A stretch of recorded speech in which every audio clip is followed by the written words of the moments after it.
देखिए, मुझे तो ये लग रहा है कि जिस तरह से जिस संसद भवन जो अभी है, जिसमें ये सेशन चल रहा है, उसे संग्रहालय बनाने का विचार था मोदी जी का और इस बार हो नहीं पाया। तो मुझे लगता है वो सिर्फ भवन को ही संग्रहालय नहीं, इस पूरे भवन को लोकतंत्र का वो एक तरह समाधि बना देना चाह रहे हैं। और इस बार इस सेशन में तो यही लग रहा नहीं नहीं, है। समाधि जैसा शब्द ना इस्तेमाल करिए, ये ठीक नहीं होगा, वो उचित लोकतंत्र के नहीं लिए है। इस्तेमाल कर रहा हूं, लोकतंत्र की हाँ, समाधि, उसकी जी, मैं समाधि उसी बना के लिए देंगे, कह रहा उसके बाद लोकतंत्र हूँ। खत्म, बस वहां फूल चढ़ाएंगे। मैं ये कह रहा हूं, कब्रगाह कह लीजिए कि लोकतंत्र की कब्रगाह बना देंगे शब्दों पे। लेकिन जो चीजें चल भावना रही, आपकी यही। हाँ, आप जी देखिए कि जो चीजें चल रही हैं, जैसे आपने कहा कि ब्रिटेन की पार्लियामेंट में बात हो सकती है, यूरोपियन पार्लियामेंट, ईयू की पार्लियामेंट उस पर प्रस्ताव पारित कर सकती है, बात कर सकती है। लेकिन हमारी पार्लियामेंट जहां पर ये सब हो रहा है, वहां पर बात नहीं हो सकती है। और मजे की बात यह है कि जो नेता सदन हैं, उन्होंने अभी तक सदन में दर्शन नहीं दिए हैं। वो 3 दिन, तीसरा दिन आज था, 3 दिन से सदन में उन्होंने दर्शन नहीं दिए हैं। तो ये, और फिर दूसरी तरफ देखिए, मैं बहुत बारीकी से इस चीज को देख रहा हूं। आज ओम बिरला को देख रहा था, जो लोकसभा के जी। स्पीकर है। मैं देख रहा था राज्यसभा के सभापति को, जगदीप धनखड़ को। ये आप ओम बिरला को देखते तो सदस्यों के लिए किस तरह बात कर, बैठ जा, ये भाषा थी। मैंने ये देखा है, ये भाषा थी ओम बिरला की।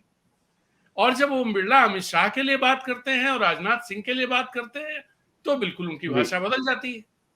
ऐसे ही जब आप उसमें देखिए, जगदीप धनखड़ जिस तरह से सदन को हाँकते हैं, वो एक तरह से जब विपक्ष की तरफ बात होती तो हाँकना शुरू कर देते हैं वो। और राज्यसभा में विपक्ष जो सदन के नेता हैं, गोयल जी, उन्होंने, गोयल ही नाम है शायद उनका, मैं नाम थोड़ा कंफ्यूज हो रहा हूं, तो वो जो है, उन्होंने प्रस्ताव रखा कि संजय सिंह को निष्कासित कर दिया जाए पूरे उसके लिए। अभी सदन में एक भी कोई काम नहीं हुआ, कोई बहस नहीं हुई, और सदन का नेता इस तरह का प्रस्ताव रख रहा है। और इस बात पर, क्योंकि संजय सिंह ने कोई ऐसा कुछ कि कोई हिंसा की हो, माइक तोड़ा हो, मेज तोड़ दी हो, कागज फेंक दिए हो, गाली गलौज कर दी हो, ऐसा कुछ तो था नहीं। सिर्फ मांग ये कि प्रधानमंत्री आकर देश के सबसे ज्वलंत मुद्दे पर बात रखें, वो बताएं देश को, सदन को बताएं कि क्या चल रहा है और सरकार क्या कर रही है। इस पर उनको निष्कासित कर दिया गया। खैर, ये सब तो होना ही है, मुझे ये लगता है। आप पूरा घटनाक्रम देखिए, जैसे जो लोग, मैं कुछ बहसें भी सुन रहा था और कुछ लोगों के बयान भी सुन रहा हूं, इतनी खराब तरीके से मणिपुर के मामले को जिस तरह रखा जा रहा है। लोग डेटा दे रहे हैं, 2004 से 2014 से पहले ज्यादा वहां पर हिंसा हुई है, ज्यादा मौतें हुई हैं, और 2014 के बाद कम हो गई।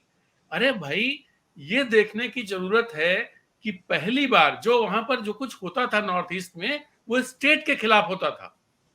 स्टेट के खिलाफ लोग हिंसा करते थे। यहां जातीय हिंसा हो रही है, एक एक एक एक एक इथनिसिटी के खिलाफ, या दो इथनिसिटी आपस में लड़ रही हैं।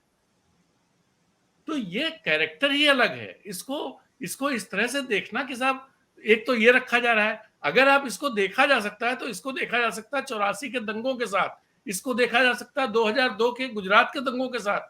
लेकिन फिर वहां अंतर है, 84 के दंगों में और 2002 और मिजोरम, ये मणिपुर, ये दोनों 2002 और मणिपुर एक जैसा मामला है।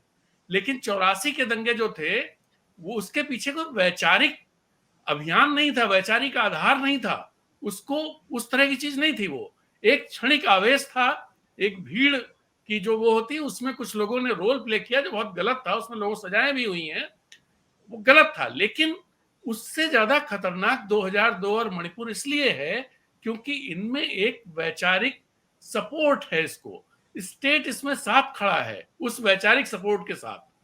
मैं करण थापर के, अगर कोई जानना चाहता है, मुझे लगता है मैं अपने पाठकों, जो दर्शक हैं, उनको भी बताना चाहूंगा।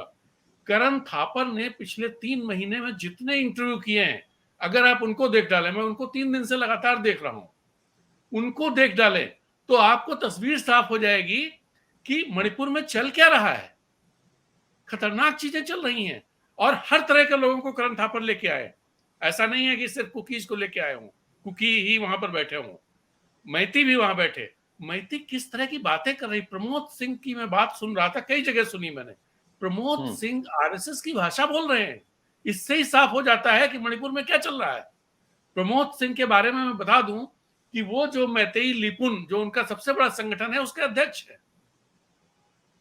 वो सब चीजें नियंत्रित कर रहे हैं, चला रहे हैं, और वो संघ की भाषा बोल रहे हैं कि ये सब घुसपैठिए हैं, ये है ही नहीं यहाँ के, इनको निकाल बाहर कर देना चाहिए, इनका कोई अधिकार यहाँ नहीं है, ये भाषा बोल रहे हैं। अब इसका आगे देखिए क्या असर पड़ रहा है। अमरीश जी, ये सिर्फ मणिपुर तक सीमित रहने वाला मामला नहीं है।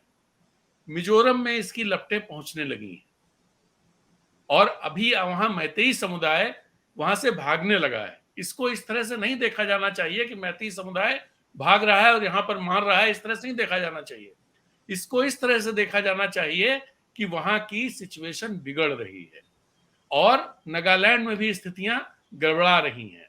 अभी मेघालय पे किसी की नजर नहीं है, इसका असर मेघालय पर जबरदस्त तरीके से पड़ने वाला है। इसका असर असम पर भी आएगा। असम में भी इस जैसा जैसा लोग समझ रहे हैं कि वहां हिंदू मुसलमान सिर्फ मामला है, लेकिन ये मामला हिंदुत्ववादी जो एक प्रयोग एक तरह से चल, गुजरात के बाद जो दूसरा प्रयोग चल रहा है वो मणिपुर में चल रहा है, उस प्रयोग की चपेट में सारा नॉर्थ ईस्ट आने वाला है। और जिस तरह की डेमोग्राफी नॉर्थ ईस्ट की है, ये बहुत खतरनाक होगा, अनकंट्रोलेबल होगा। जैसे गुजरात में तो मोदी जी ने जब वहां पर हुआ, अच्छा मोदी जी की आप वो देखिए, वहां पे भी जब वो मुख्यमंत्री थे कुछ नहीं बोलते थे, और उसके बाद उन्होंने गौरव यात्रा निकाली थी, सबको याद हो 2002 में उन्होंने गुजरात गौरव यात्रा निकाली उसके बाद जी। तो यहाँ पे भी कोई यात्रा की तैयारी होगी। आप देखिएगा जिस तरह से हो सकता है, बिल्कुल। जिस तरह से भारतीय जनता पार्टी और भारतीय जनता पार्टी के समर्थक चीजों को रख रहे हैं, उस तरह से तो मुझे लगता है कि जब भी थोड़ा ये मामला शांत होगा, गौरव यात्रा निकालेंगे कि साहब देखिए बिल्कुल, सब कठुआ की तरह।